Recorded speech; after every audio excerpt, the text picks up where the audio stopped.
If you're applying to second-chance employers in Baltimore and still not getting hired, this might be why. Most people misunderstand what second-chance hiring actually means in Baltimore, and make sure you stay until the end, because the biggest mistake people make with second-chance jobs here isn't the record, it's how they navigate the system. Let's clear it up. A second-chance employer is not a guarantee, it's a possibility. And in a city like Baltimore, where public agencies, contractors, hospitals, and ports drive hiring, how you apply often matters more than where you apply. Today, we're walking through Baltimore-specific employers, systems, and job pathways that are commonly associated with second-chance hiring, and what that actually looks like in practice. You'll find supporting resources linked in the description. Before we get into the list, one clarification. Second-chance employer does not mean automatic hiring, skipping background checks, or the same outcome for everyone. It usually means applications reviewed case by case, criminal history considered later in the process, decisions based on the role, setting, and level of supervision. This video is about realistic pathways, not false promises. Here's something important for job seekers in Maryland. Maryland follows fair chance hiring principles, which delay criminal history questions until later in the hiring process for many employers. Maryland also allows record expungement and shielding under certain conditions, depending on the offense, how much time has passed, whether requirements are met. This doesn't guarantee a job, but it can remove automatic barriers that stop applications early. Baltimore also relies heavily on city agencies, port authorities, healthcare systems, universities, large service contractors. And if you're not already connected to Maryland American job centers, they work with logistics, healthcare, and facilities. Employers, training programs, reentry-focused partners. These are tools, not shortcuts, but they matter. Here's the part most people don't realize. In Baltimore, many people don't get rejected because of their record. They get filtered out because they apply without understanding how the system works. Applying everywhere without a plan wastes time and drains confidence. Second-chance hiring works best here when it's targeted, not rushed. So what does intentional actually mean in Baltimore? It means knowing whether a role is city, port-adjacent, hospital, or contractor-based understanding, which jobs are union-adjacent, and which are not having documents ready before you apply using workforce and referral systems when possible. Workforce partners don't hand out jobs. They help people navigate systems that already exist. And case by case from the employer's side. That means someone's reading your application and weighing the role, the offense, and how long ago it happened. Give them something to work with.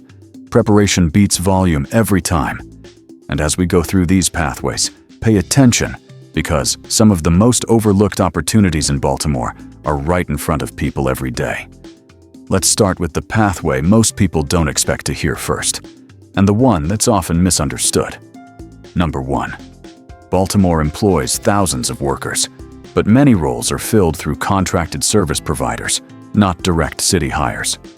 These pathways include custodial and building services, sanitation and public works support, park and recreation maintenance, facilities and operations roles. Hiring is structured, role-specific, and often delayed background by policy. These pathways are frequently overlooked, which is exactly why they surprise people. Number 2. Baltimore has a strong network of workforce and reentry organizations that act as bridges to employment. Workforce and community partners help with job readiness, employer referrals, placement into existing roles. They don't guarantee jobs, but they reduce wasted effort in a complex labor market. Number 3. The Port of Baltimore is one of the largest economic engines in the region, and one of the busiest ports on the East Coast. It handles auto imports, coal, containers, and roll-on/roll-off cargo, which means year-round demand for support workers. This creates opportunity in port-adjacent warehousing, freight handling, logistics, and transportation support, facilities, and terminal operations. These roles are often structured, shift-based, and contractor-filled, making them realistic second-chance pathways. If you've been applying and hearing nothing back in Baltimore, That doesn't mean you're unemployable. Most of the time, it means the system is layered and hard to navigate without clear guidance. That's a systems issue, not a personal failure. Number 4. Baltimore has a massive healthcare footprint, anchored by Johns Hopkins, which is one of the largest private employers in Maryland. You've also got University of Maryland Medical System, MedStar Health, Sinai Hospital, and many smaller facilities across the city. That creates opportunity and support roles like environmental services, food service, patient transport, facilities support, laundry, and materials handling. Many of these roles are filled through contractors rather than direct hospital hires, but they provide structure, steady hours, and long-term pathways. Number 5. Beyond the port, Baltimore's highways and rail lines create additional demand in warehousing and distribution, freight handling, transportation support. Areas like the I-95 corridor and industrial zones around the city have distribution centers and fulfillment operations. These jobs are often shift-based and structured, making them common entry pathways for rebuilding work history. Number 6. Construction and infrastructure projects across Baltimore create demand for general labor, site cleanup, materials handling, trade support roles. Hiring varies by contractor, but these roles are commonly referenced as reentry-friendly entry points. Number 7. Baltimore has a strong higher education presence, with Johns Hopkins University, University of Maryland, Baltimore, Morgan State University, Loyola University, Maryland, and several community colleges. These institutions need support staff for facilities and grounds, dining services, custodial and housekeeping, campus logistics. Many of these roles are filled through contractors, but they offer structure, steady schedules, and stability. Number 8.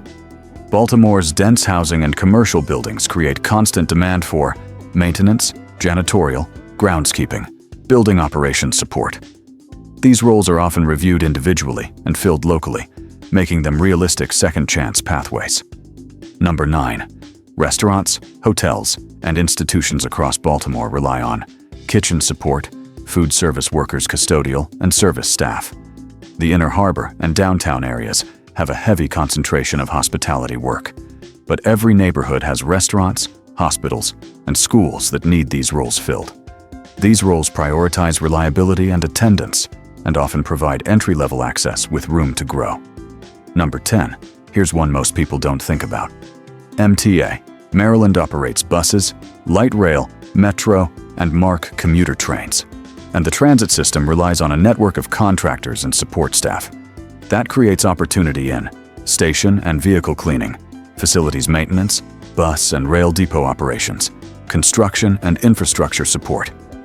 Many of these roles are filled through contractors, but they offer steady hours, structure, and potential for advancement. This is exactly why staying until the end matters. Most people never hear about pathways like this. Second chance hiring in Baltimore is rarely about one employer saying yes.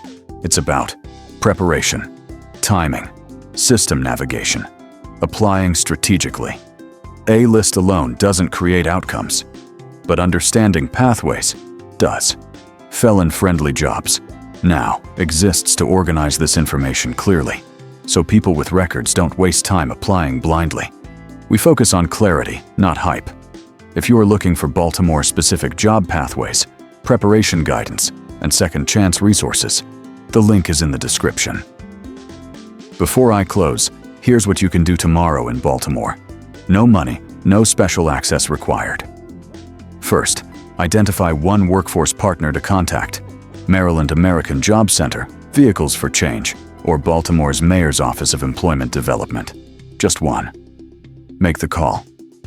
Second, write out your work history timeline, even if there are gaps, especially if there are gaps.